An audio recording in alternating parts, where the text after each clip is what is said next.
तो आज मैं यहाँ पे बना रही हूँ चीले, बेसन और सूजी के चीले बना रही हूँ।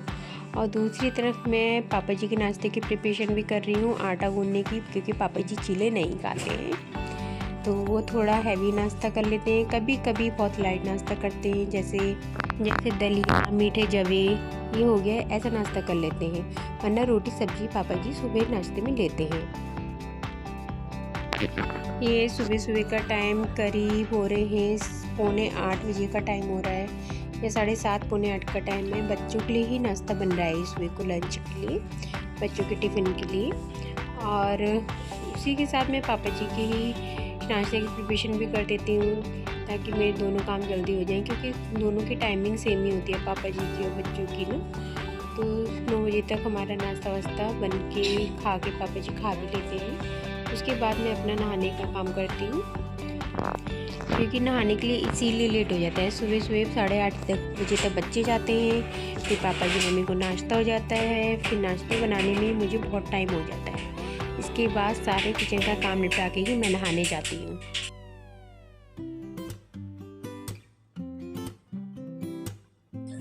यहाँ देखिए तवे वाला चीला तो मेरा थोड़ा ख़राब सा हो गया है। पहला चीला हो ही जाता है मेरा ख़राब, मगर तवे पे ज़्यादा अच्छे चीले बनते हैं अकॉर्डिंग टू फ्राई पैन। और नाश्ते के बीच बीच में मैं बच्चों को भी दिखती रहती हूँ, उनके बाल बनाना, शूज़ देना, कपड़े देना, ये चीज़ें भी सब काम चलते रहते हैं। और यहाँ देखिए मैं आ गई हूँ नहा धोकर, और बस अपना वही रोज़ का रूटीन ही है मेरा, ये बस मॉइस्चराइज़र, फेस क्रीम लगाना।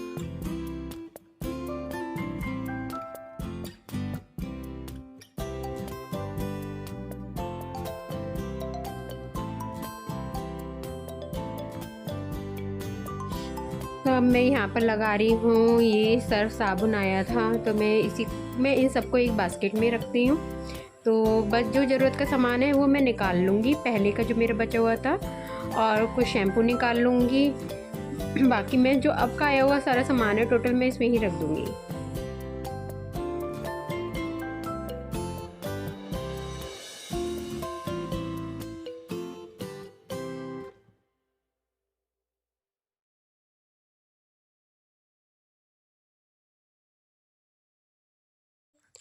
तो मैं यहाँ आ गई हूँ किचन में। अब मैं नाश्ते के थोड़े बर्तन हैं वो क्लीन किए थे, और साथ साथ मैं अपनी किचन भी साफ़ करती जाती हूँ। यहाँ देखिए कि कप भी मेरे धुले ही हुए हैं, ये मैं जो साइड में रख रही हूँ। अब वो लंच की प्रिपरेशन करने जा रही हूँ मैं। तो आज मैं आपको भी बताती हूँ कि हमारी लंच में आज क्या बनने जा रहा है।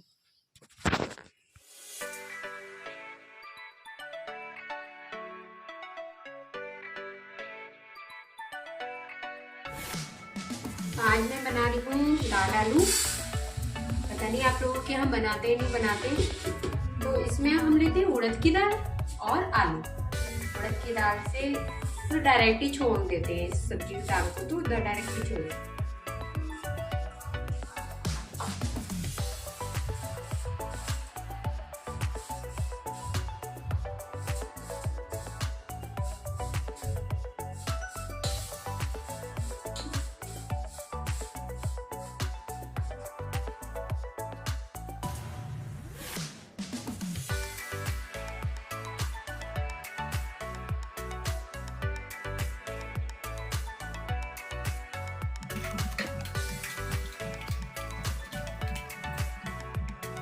दाल आलू बनाने के लिए यहाँ लिए दाल और आलू काट लिए हैं, और इसको पहले अच्छे से वॉश कर लेंगे, खूब अच्छे से 3-4 बार वॉश कर लेंगे।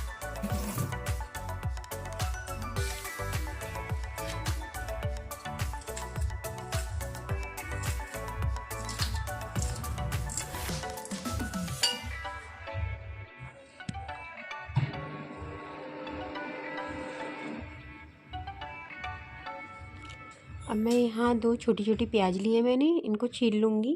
प्याज छोटी थी इसलिए 2 ली हैं, वरना आप एक भी ले सकते हैं बड़े प्याज हो तो। उसके बाद मैं यहाँ थोड़ा सा लहसुन लूँगी, मैं हल्का सा माइक्रोवेव कर लूँगी ताकि वो गर्म हो जाए और उसका छिलका बड़ी आसानी से उतर जाए। बस 3-4 सेकंड मैंने इसके को गर्म किया था।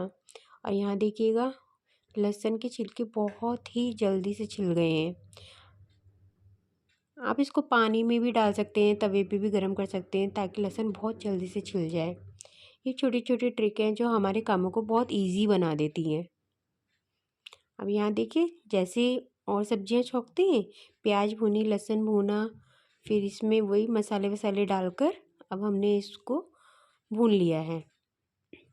जब ये तेल छोड़ देगा मसाला, तो अब इसमें हम डाल देंगे दाल। तो मैंने यहाँ पे अब डाल दिए दाल। इसके बाद मैं डाल दूँगी आलू। बस इसके बाद मैं डाल दूँगी पानी। अब पानी आप अपने अनुसार ही रखिए, गाढ़ी खानी है या पतली खानी है, जिस तरीके से आपको खानी है उसी के अनुसार आप पानी भी रखिएगा। हमारे यहाँ तो थोड़ी मम्मी पापा जी तो थोड़ी खड़ी खड़ी से खाते हैं, मतलब कि पानी थोड़ा हो, पतली गाढ़ी ना हो ज़्यादा। और हम लोगों को थोड़ी घुटी हुई पसंद है, उन्हें घुटी हुई दाल बिल्कुल पसंद नहीं है। फिर दाल आलू चढ़ाने के बाद मैंने यहाँ पर चावल भी भिगो दिए थे साथ साथ में। और यहाँ ड्राइंग रूम की लाइट बंद कर दूँगी, फालतू में ही जल रही थी। और कुछ कपड़े थे वो डाल आऊँगी। अब इस दाल आलू के साथ हमारे यहाँ बागड़ की रोटी यानी चावल की रोटी ही खाई जाती है।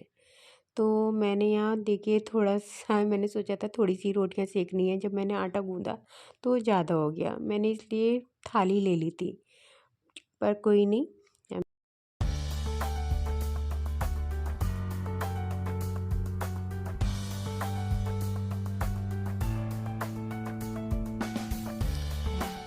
पहले ये रोटियाँ मुझे भी बनानी नहीं आती थी, अब तो शादी के बाद मुझे आ ही गई हैं, मेरी सासू माँ ने मुझे सिखाई हैं। अब यहाँ देखिए मैं ये रोटियाँ थोड़ी थोड़ी पचाकर दोनों तरफ से एक इकट्ठे कर लूँगी। अब यहाँ पे मैं देखिए जिन्हें नहीं आती रोटियाँ बनाने, मैं उनके लिए बता रही हूँ, थोड़ा हो सकता है उनके लिए हेल्पफुल हो कि ऐसे लोई बनाकर आप सूखा आटा लगा लीजिए। मुझसे तो गीला हाथ से नहीं बनती, मैं हल्का सूखा आटा लगा लेती हूँ, फिर इसको ऐसे थोड़ा सा बढ़ा लेती हूँ। और जब ये बढ़ जाती है फिर इसको मैं बना लेती हूँ रोटियाँ। ये देखिए मैंने इसको फिर बढ़ा लिया है। पहले मेरी सासू माँ इतनी ही रोटी मुझे बढ़ा के देती थी थोड़ी सी, और बाकी रोटी मैं आगे को बढ़ाती थी। तो पहले तो मैं बहुत छोटी छोटी रोटियाँ बनाती थी, पर धीरे धीरे धीरे करके मुझे भी ये रोटियाँ बनानी आ गई।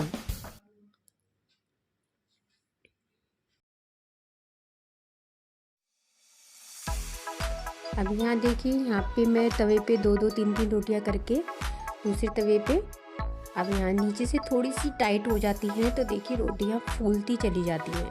मेरी सारी रोटियाँ ऐसी ही फूल गई, यहाँ देखिए। और अब इसके बाद अब ये जो रोटियाँ होती हैं गरम गरम, हम एक के ऊपर एक नहीं रखनी है, थोड़ी फैला फैला के रखनी है ताकि ये गरम रोटियाँ हो, एक से दूसरे से चिपके ना, वरना थोड़ा सा पैसेफ सा आ जाता है इनमें तो रोटियाँ आपस में चिपक जाती हैं और फट सी जाती हैं। और आप थोड़ी ठंडी करके एक के ऊपर एक रखेंगे तो आपकी रोटियाँ कभी भी नहीं फटेंगी। देखिए मेरी सारी रोटियाँ ऐसी फूल गई। अब हो गया शाम को बच्चों के पढ़ाने का टाइम। बस अब बच्चों के यूटी शुरू होने वाले हैं, तो मैं उनको उनकी प्रिपरेशन करवा रही थी टेस्ट की। और शाम को इवनिंग का टाइम 6 o'clock या 6:30 से मैं अपने बच्चों को हमेशा पढ़ाने ही बैठाती हूँ।